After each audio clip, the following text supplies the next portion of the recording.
Assalamualaikum warahmatullahi wabarakatuh. Kami perwakilan dari PIK Remaja Wirasana akan melakukan tanya jawab seputar stop pernikahan dini.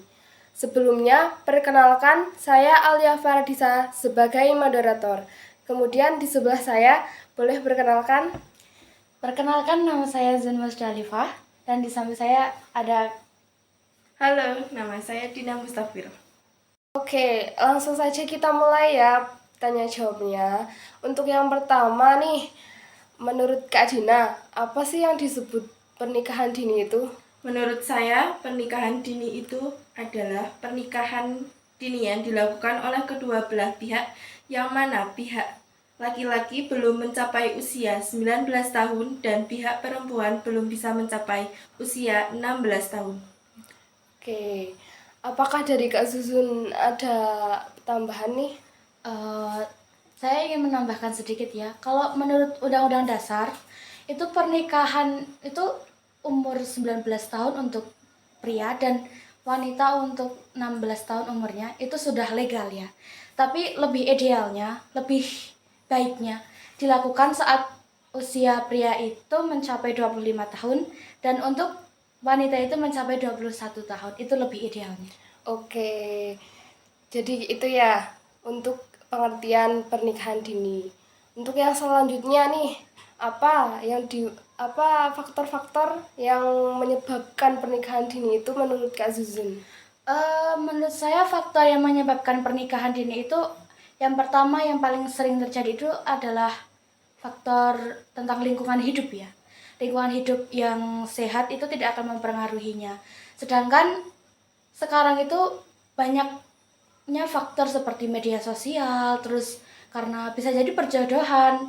Mungkin orang tuanya yang takut kalau anaknya nggak bisa dapat jodoh atau gimana. Terus bisa juga faktor ekonomi, faktor ya mohon maaf ya, itu hamil di luar nikah. Itu menurut saya. Iya, begitu ya. Oke, kemudian nih, apa aja dampak dari pernikahan dini menurut Kak Dina? Menurut saya yang saya ketahui, dampak pernikahan dini itu ada stunting, Oke. Banyaknya kematian ibu dan anak yang sangat tinggi, dan KDRT mungkin, dan masih banyak lagi.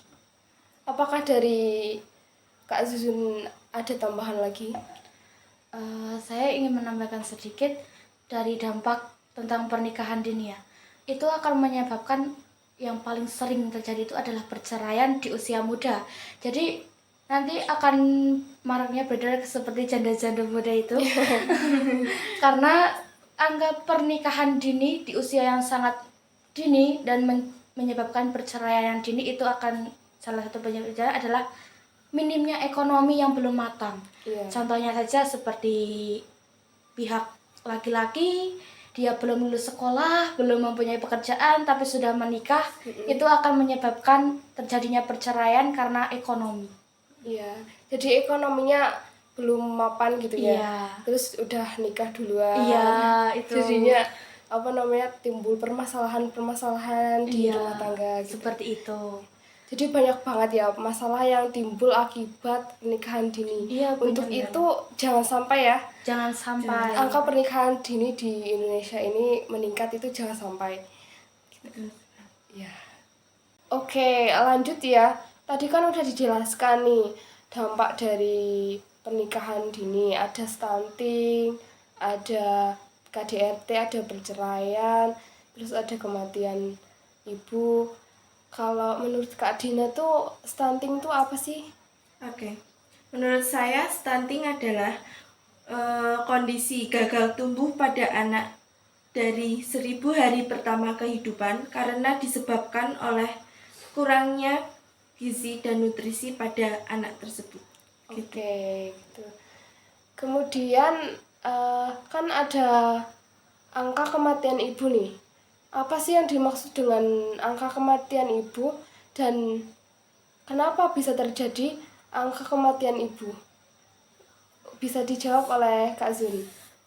Kalau menurut saya, sepengetahuan saya ya, untuk angka kematian ibu disebabkan secara medisnya itu ada karena rahim dalam seorang wanita itu belum siap untuk menerima, atau tumbuhnya janin di dalam rahim itu belum siap rahimnya. Jadi itu bisa menyebabkan ya entah itu angka kematian ibu ataupun angka kematian anak yang terjadi. Begitu pengetahuan iya, saya. betul. Jadi rahim seorang perempuan yang usianya belum matang bisa terjadi ketidaksiapan ya dalam Iya. melahirkan gitu ya. Ya seperti Ya, itu. gitu ya.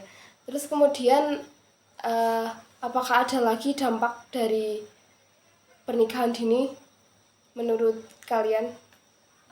Masih ada sih, banyak sebenarnya tentang seperti gangguan mental juga itu bisa terjadi.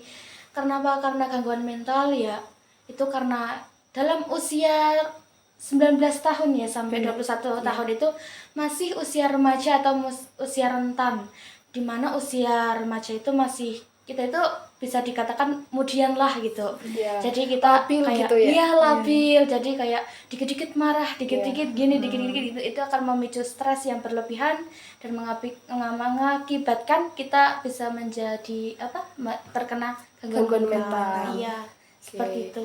Iya, gangguan mental itu sendiri kan sangat bahaya ya. Iya. Jadi untuk itu sebaiknya jangan sampai ada pernikahan Iya, dini. jangan sampai ada.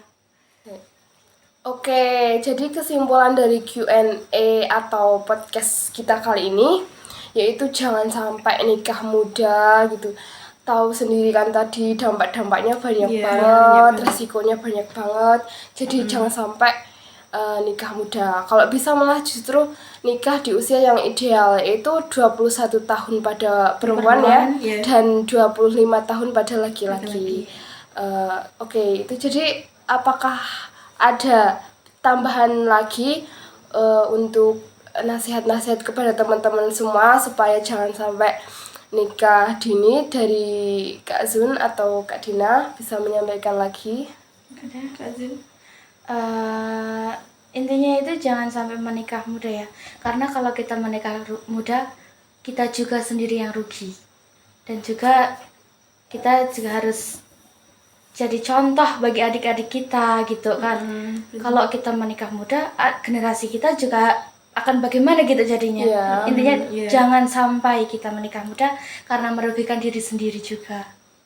Apakah dari Kak Dina ada tambahan? Sudah cukup. Oh, cukup ya. Jadi sekian aja Q&A dari kita. Semoga kita bisa ketemu di lain waktu ya. Saya Alia Fardisa selaku moderator pamit undur diri. Sekian. Wassalamualaikum warahmatullahi wabarakatuh. Oke.